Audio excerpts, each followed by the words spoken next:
It was amazing. First of all, these are some of the best singers in the state of Michigan, so it sounded incredible, but it was amazing to conduct them, to be the person who went, you know what, there's a vacuum here as far as leadership goes. I'm going to step in. And I wasn't thinking of this consciously, of course, but I decided I was going to step in and do it and just go, okay, let me just conduct. Hi, and welcome to the Creative Solutions Podcast, where we interview cutting-edge creative artists, entrepreneurs, and innovators who are changing the world. We also bring you tips and techniques that you can implement.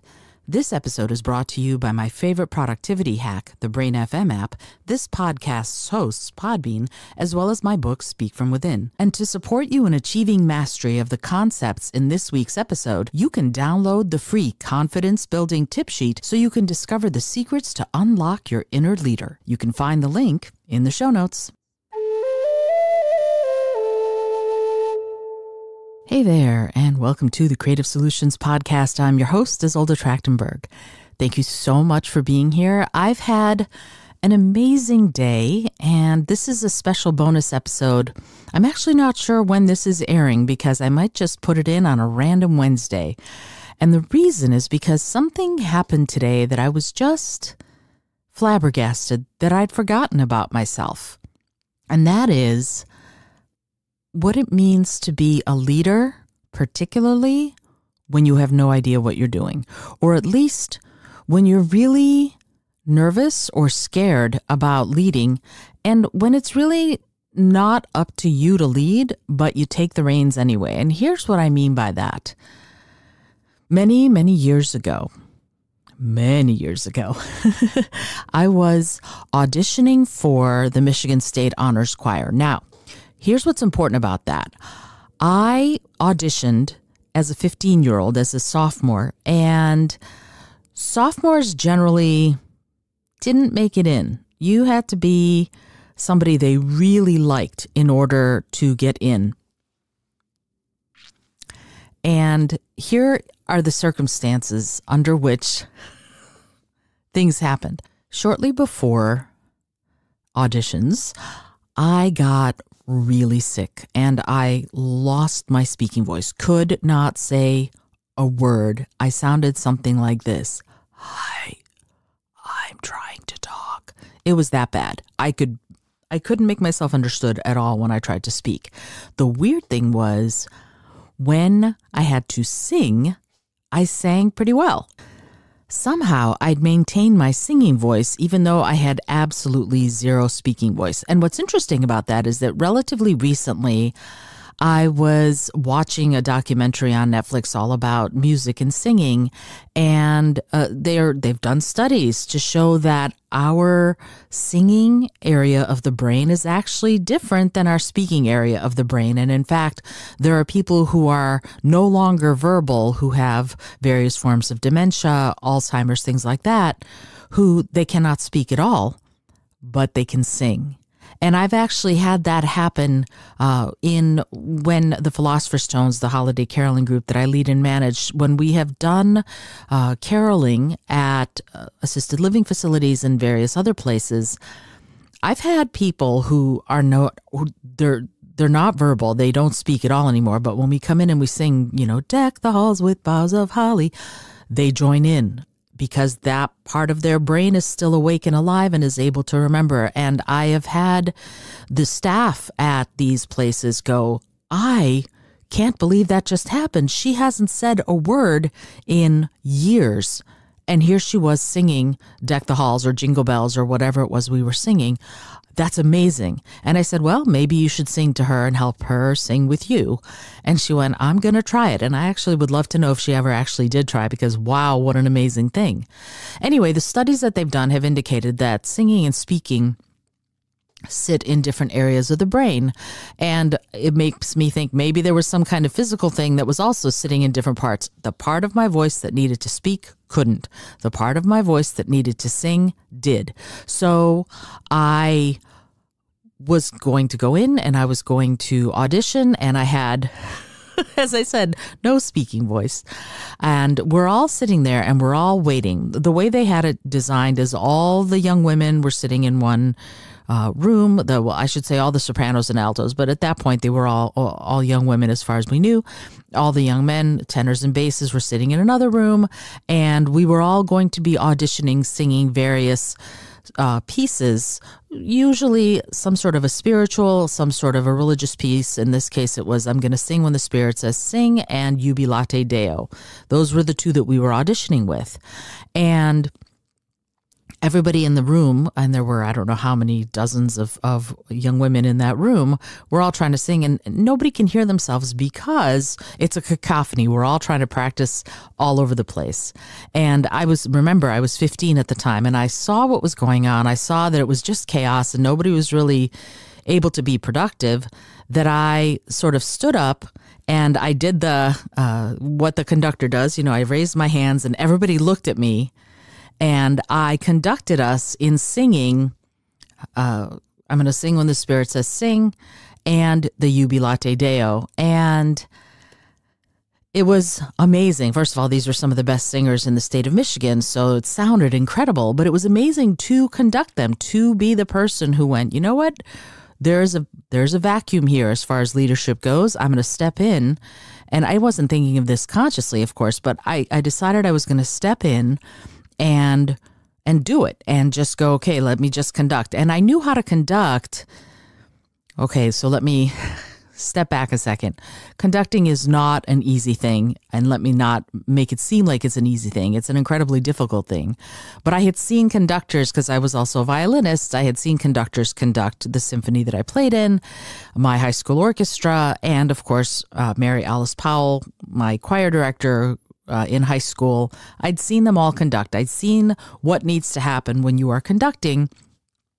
And I knew the songs backwards and forwards. I knew all the parts because that's how my brain learns music. I tend to learn all the parts.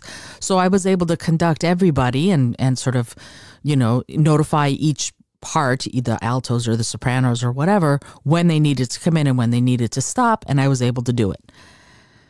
And afterwards, all the young women, they applauded. They applauded me for the conducting that I'd done. And I sort of half whispered, thank you, because I, again, still couldn't talk. And one of the women came up to me and she said, oh, it's too bad you're graduating. It would have been great to have you next year. And I went, oh, I'm not graduating. And she said, what? And I said, no, I'm 15. I'm a sophomore. And she's like, you just did that and you're 15? Holy crap.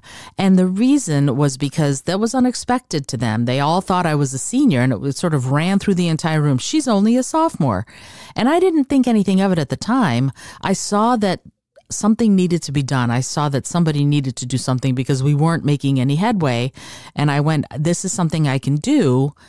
Even though I'm kind of scared, because who am I to sort of stand up there and go, you know what, let me do this. But I took it upon myself and it turned out really well. And so that kind of initiative, and I'm so grateful that I showed it then, and I got a real reminder of it today.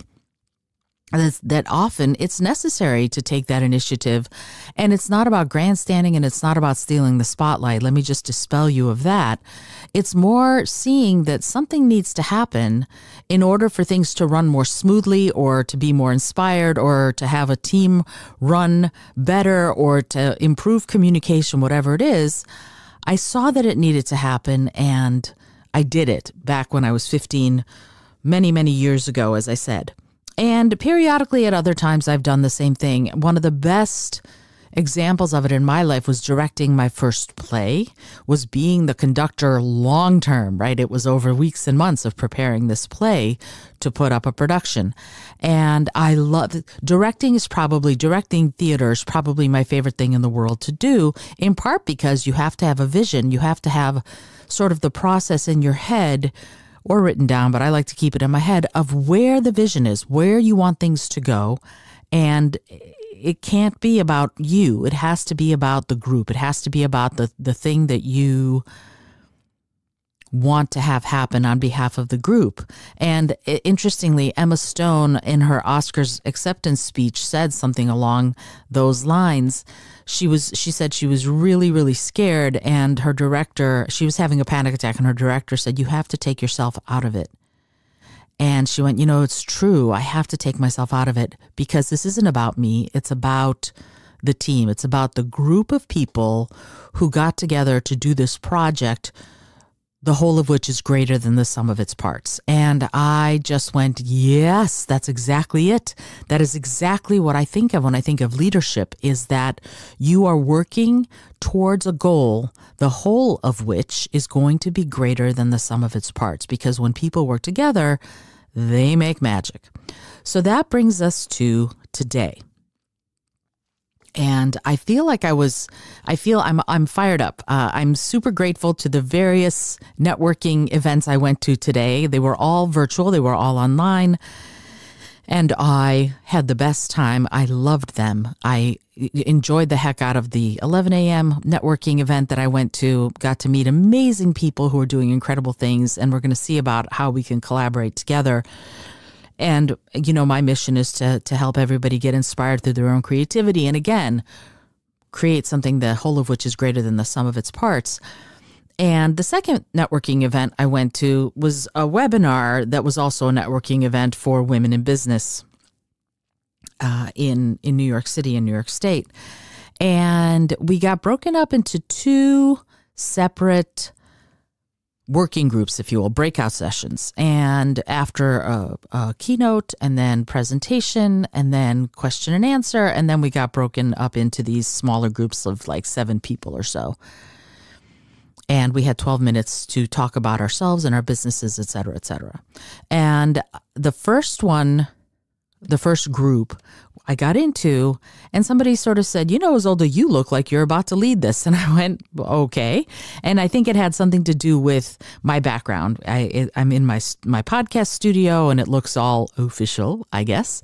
Anyway, so the woman said, Isolde, you look like you're the one who's going to lead this. And I went, sure, why not?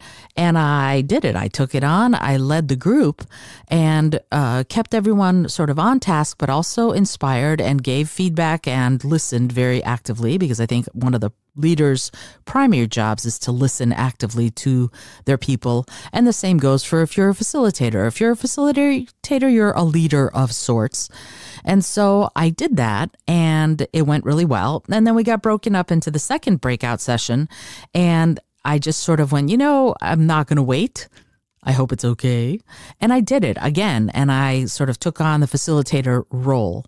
And when we talked about what it is we do, I also invited everybody in both breakout sessions. I said, since this is a networking group, why don't we all in this group, in this breakout session, everybody put your name of your business, your website, and your LinkedIn profile in the chat so that we can all network with one another after this, right? I'd never met any of these people before. And if I didn't say something like that, probably wouldn't meet them again unless we happened to be at the same event. And now I have something like 14 or 15 new contacts. Why? Because I said, hey, let's build something together. We've just met and we're going to do something extra and let's see. And I have a whole bunch of new possible business, possible collaborations, possible all sorts of things, because I took that on, right? I took on the leadership and took on the facilitation. And my idea in this was to suggest that we figure out a way to stay in contact after today was over, because it's never just about today.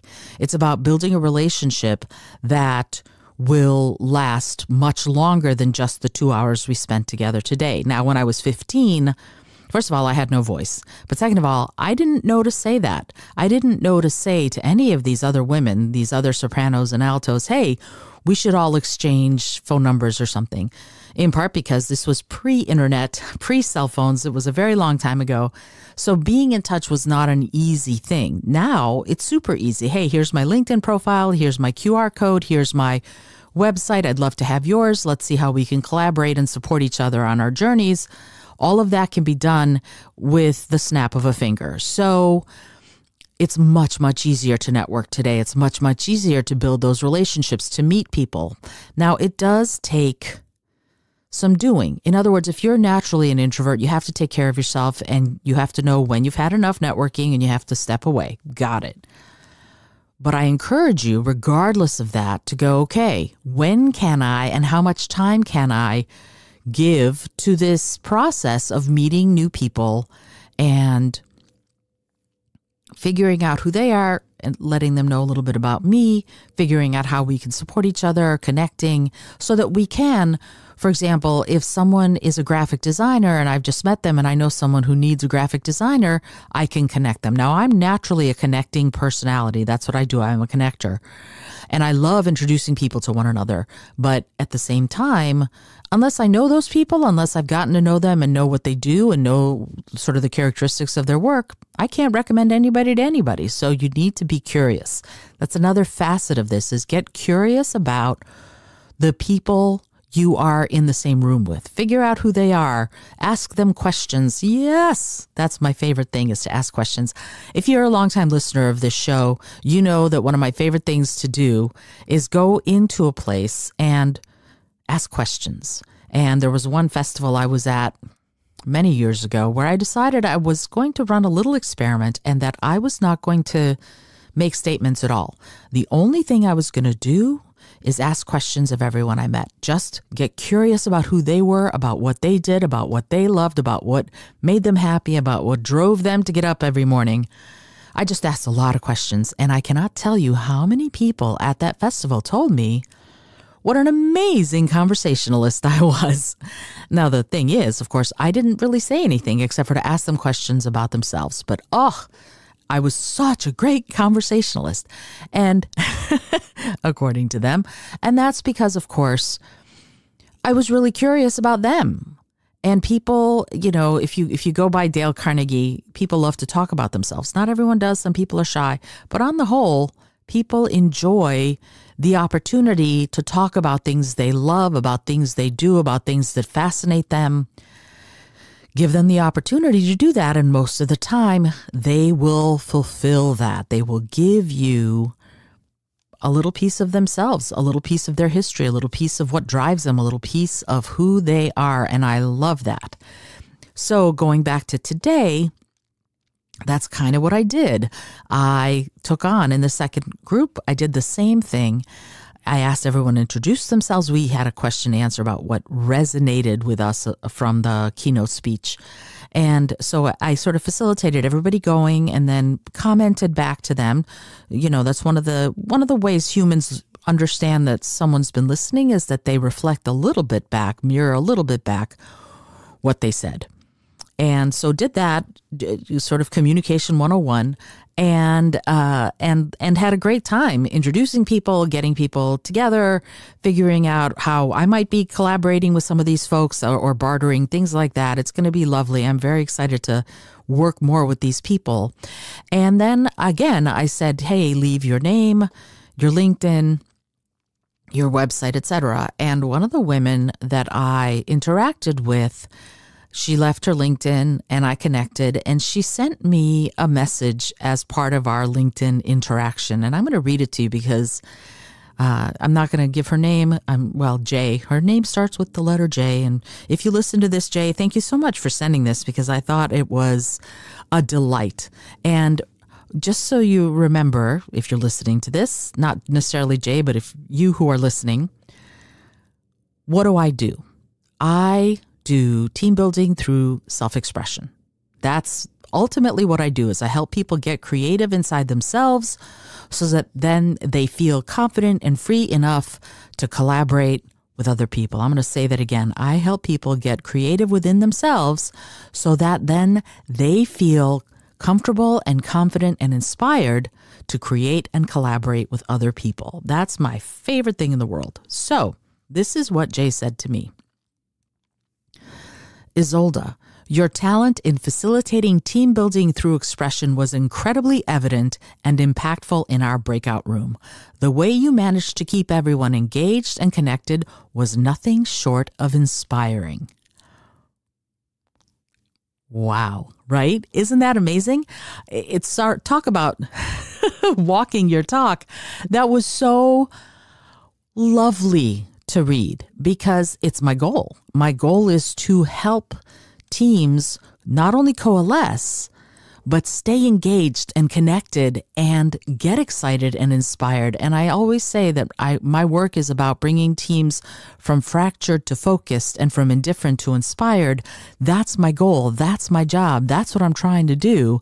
And to have someone give me this beautiful sentiment was also nothing short of inspiring, because it does inspire me to keep going. It means that I am on the right track. And I have a full, rich, and wonderful life. I'm very grateful. And my creative life is also full, rich, and wonderful. And I love writing books. I love writing plays. I love performing. I love all of that. And this opportunity to help people who might want to be creative but are afraid, or people who are on a team who might want to contribute but don't have the confidence, people who want to be inspired but don't know how to get inspired, helping them get to that place. That's my catnip, right? That is the thing that makes me get out of bed. When I have the opportunity to do that, it's brilliant. It's delightful. It's a delight to me is what it is ultimately. So I wanted to share this with you because I think the thing is that the kind of feedback you get when you're doing the thing that you're kind of meant to be doing, if you see what I mean, the feedback you're going to get is that. I'm going to say it again. When you're doing the thing you're meant to be doing, people will get it. They will get it and they will reflect it back to you. So important to remember that.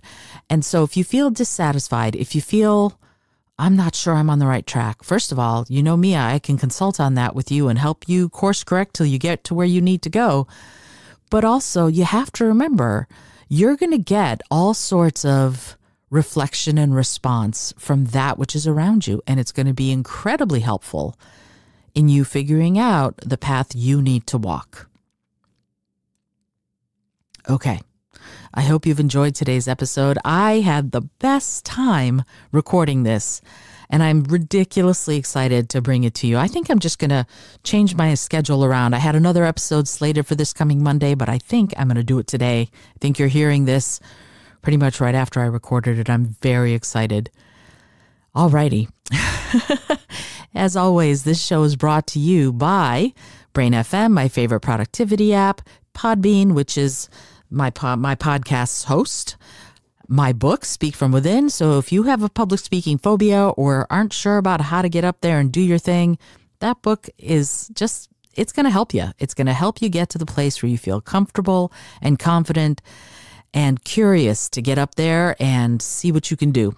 So it's brought to you by those things. And I am Isolde Trachtenberg for the Creative Solutions Podcast, reminding you to be bold, be creative, and most of all, be kind. Thanks so much for joining me today. I really appreciate you being here. Please subscribe to the show if you're new, and it would mean the world to me if you told a friend about it. Today's episode was produced by Isolde Trachtenberg and is copyright 2024. As always, please remember this is for educational and entertainment purposes only. Past performance does not guarantee future results, although we can always hope.